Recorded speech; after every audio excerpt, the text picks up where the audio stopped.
ኪዳን መጽሐፍ መዝጊያ ብሉይ ኪዳን ሳይሆን የብሉይ ኪዳን መጽሐፍ መዝጊያ ትንቢተ ሚልክያስ ይላል። እሱ ነው ማለት ነው። ትንቢተ ሚልክያስ እንዴት እንደተዘጋ ተመልከቱ። ትንቢተ ሚልክያስ የመጨረሻው መጽሐፍ ቅዱስ ነው። የብሉይ ኪዳን መጽሐፍ ቅዱስ በአጠራረስ ማለት ነው።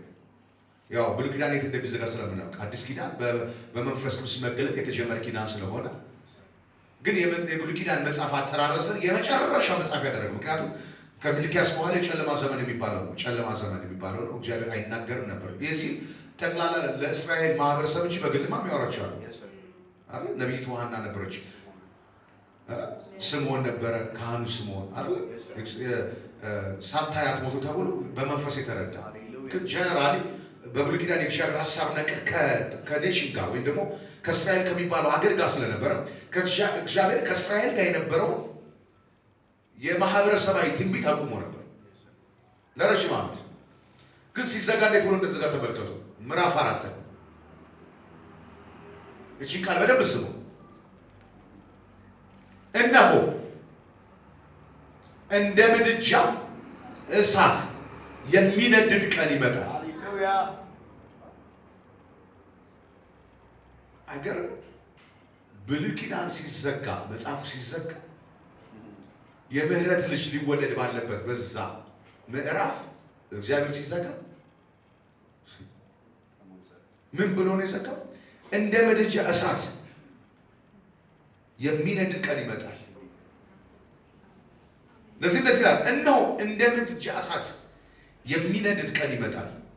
ትዕቢተኞችና ኃጢአትን የሚሰሩ ሁሉ ገለባ ይሆናሉ። የሚመጣው ቀን ያቃጥላቸው። በጣም ከባድ ትንቢት ነው አይደል? እንዴት መጽሐፍ እንደዚህ ይዘጋል? እንደው ዝም ብለህ ስናየው የእኛን ዘመን ይመስለኛል። ይህን ዘመን የተነበየ ይመስለኛል።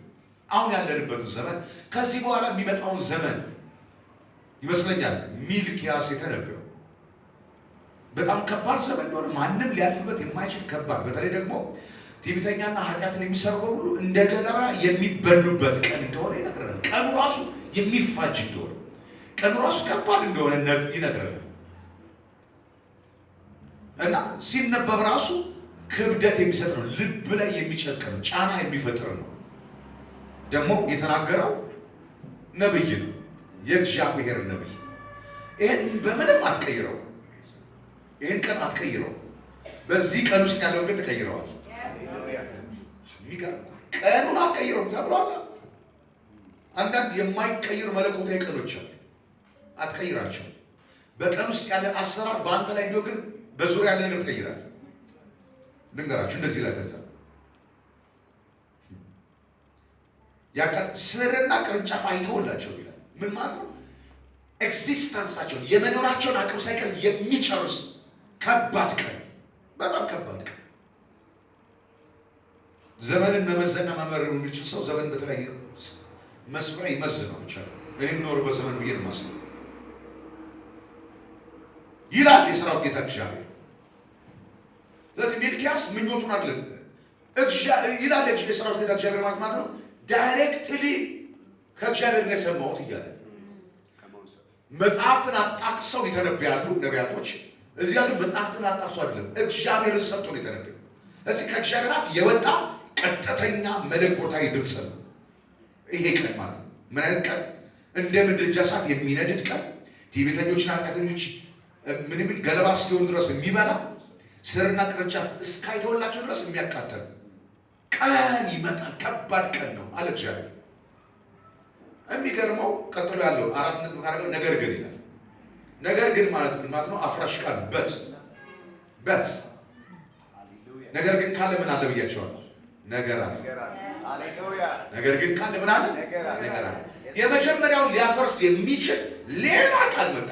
ቀኑ እንደዚህ ነው። ኃጢአተኛ ያለ ትዕቢተኛ አልፎ ስራ አይኖርለትም፣ መሰረት አይኖርለትም፣ ይጀምራል እንጂ አይጨርስም። የመኖር ስምና አይኖረው። ምንም ነገር ቢያደርግ መጨረሻው መቃጠል ነው። አይቀጥልም። ሌጋስ አይኖረው፣ ምናምን ቀጣይነት አይኖረው ካለ በኋላ ነገር ግን ስሜን ለምትፈሩ ለእናንተ አሁን ለካ በዛ ቀን ውስጥ እናንተ የሚባሉ ሰዎች አሉ። አያችሁ እግዚአብሔር ቀኑን ሳይሆን የቀጠረው እናንተ ለሚባሉ ሰዎች ግን ሌላ ነገር አመጣ። ቀኑ ይባላል ስሙን ለሚፈሩ ለነሱ ግን አያችሁ በሕዝብ መካከል እናንተ የሚባል አለ። በሚያቃጥል ቀን መካከል ስር እስካይኖር ድረስ በሚበላ ነገር መካከል እናንተ የሚባል ሌላ ትውልድ አለ፣ ሌላ ሕዝብ አለ።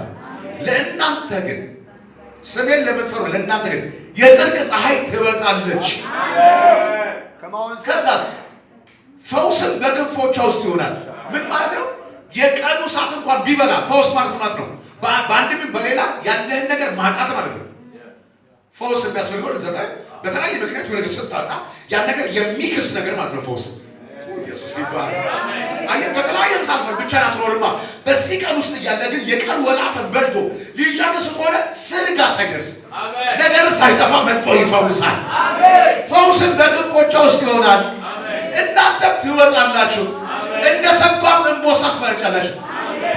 ሌላው ስር እስካይኖር ድረስ የተቃጠለ የሚፈነጭ ደግሞ ሌላ አለ፣ የሚደሳት ሌላ አለ፣ የሚዘል ሌላ አለ። እናንተ ግን አለ ትወጣላችሁ፣ ከዛስ እንደ ሰባም እንቦሳ ትፈነጫላችሁ። ከዛስ እኔ በምሰራበት ቀን በደለኞች ከእግራችሁ ጫማ በታች አመድ ይሆናሉ። ምን ማለት ነው? እንደዚህ ተቃጥሎ ከሳት እያወራ ነው። አመድ ምን ማለት ነው? እሳት ጨርሶት ያለቀ ነገር ምን ይባላል? በፊት ለፊታችሁ ተበልቶ እያለቁ እናንተ ትፈነጫላችሁ። ለሚቃጠለው ሰው እኮ ደስ አይልም፣ ለእኔ ግን ደስታዬ ነው። የኪዳን ክብር እናንተም ትረግጧቸዋላችሁ ይላል የሰራዊት ጌታ እግዚአብሔር።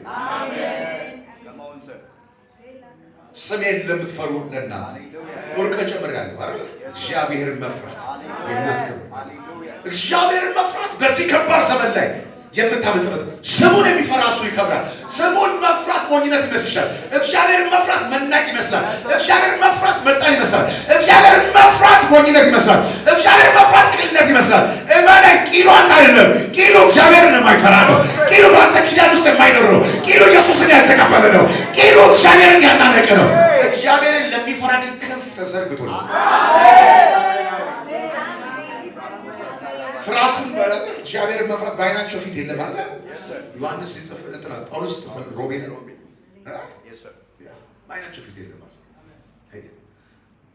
ስሙን መፍራት ስሜን ለምትፈሩ ለእናንተ ግን ለስሙ ከተንቀጠቀጥ ከሚያንቀጠቅጠው ቀን ታመልጣለህ። ስሙን ከፈራ ከሚያዋርድ ታመልጣለህ። የሰገድክለት ጌታ በእሳት ፊት የሚያቆም ነው። በጓዳ የሰገድክለት ጌታ ከአንበሳ ጉድጓድ ያወጣል። አየህ፣ ያመለከው አምላክ የፈራው ጌታ ከሚነደው እሳት እሳት ያድናል። በዚህ ከባድ ዘመን ላይ ሌላ ትውልድ አለ። እኔ ነኝ የሚል ካለ አሜን።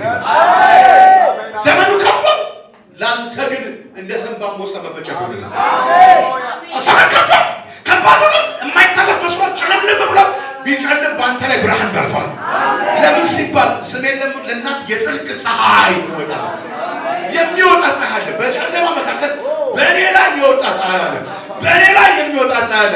አልሰማህም እንዴ? እስራኤል ሲወጣ እስራኤል መንደር ብቻ እኮ ብርሃን በርቶ ነበር፣ ሌላው ጨለመበት።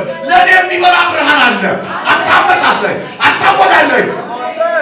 ነገር ምን ያሰው እግዚአብሔርን በመፍራት ላይ ይሰግድህና ከባድ ነገር ሲመጣ አንተስ እንደኛ አይደለ ይላል። ለምን መጀመሪያ እግዚአብሔርን ሲፈራ እንደኔና አላልከኝ? ሃሌሉያ።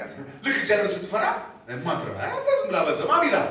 ልክ የሆነ ነገር ሲመጣ ይሄ ነገር አይነካኝም ስትል ደግሞ አንተስ እንደኛ አይደለም። አይደለም። እግዚአብሔር የሚፈራ ከማይፈራ ይለያል። አሜን። አይደለም ልንሆንም አንችልም። እኔ እኮ በእውነት ኢየሱስ ጌታ ነው። ኧረ አሜን አሜን። ኧረ አሜን አሜን። በእኔ ላይ የጽድቅ ፀሐይ የተሸከመ ክንፍ ተዘርግቷል። በውስጧ ፈውስ አለ። ከቁስሌ ይልቅ ፈውስ የፈጠነ መታ ነው ብለው ሳይጨርሱ ተፈወሰ ይላል። ጣለው ብለው ሳይጨርሱ ቆሜ ያገኘኛል። ወገር ነው ብለው ሳይጨርሱ ቀድሜያቸው ሄድሻለሁ። ለምን የተሸከመኛለ? ሃሌሉያ። እግዚአብሔርን መፍራት ማስመለጫ የዘመን እሳት እንዳይበላ ስሙን ፍራ። የማይፈራ ነው የሚያሳድደኝ። ምን ክዳን አለው እንዴ? ለሱ የተነገረው ይሄ ሚኪያስ ነው። እኔ ልንገራችሁ፣ በእናንተ ላይ በእናንተ ላይ ይሄን ቃል አውጀዋለሁ። አሜን። ፍርድም ምሕረትም ይዛችሁ ወጣችሁ ዘንድ በፍታችሁ እንዳመደራን ወለደ እኔ በኢየሱስ እናገር በእናንተ ላይ ይሄን ቃል ተናገርኩኝ። ፍርድም ምሕረትም ይዛችሁ ወጣችሁ። በመዳን ለሚሰበሰቡ የምህረት ኪዳን የእግዚአብሔርን ስርዓት ለመጉዳት በሚወጡ ግን የፍርድ ስርዓት ወጣባቸው። ለሚገዳደሩሽ ለሚፎክሩብሽ ለሚፎክሩብህ ለነሱ የፍርድ ስርዓት ለሌሎች ግን የምህረት ኪዳን ተገለጠ። የምህረት ኪዳን ተገለጠ። እኔ የተከለልኩበት ልዩ ነው። እኔ የተሰወርኩበት ልዩ ነው። እኔ የተያዝኩበት ልዩ ነው። ልዩ ነው። ልዩ ነው። ታውቃለህ በምህረት ኪዳን ስትኖር ስትማር አይደለም እኮ ብስትር የሚያቀናህ አምላክ አለ። እግዚአብሔር ካንተ ጋር ሲሆን ስህተት አይቆጠርም። ምህረቶች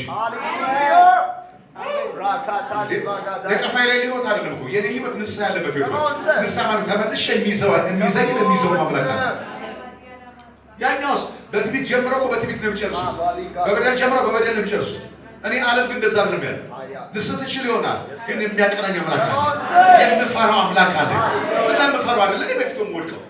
ማንም ፈርቼ ነው እኔን ሰው በድዬ እኮ ሰውዬው አሳዝኖ አይደለም። እሱ ሳሳዝን የሚያዝን አምላክ እንዳለ ስለማውቅ ነው።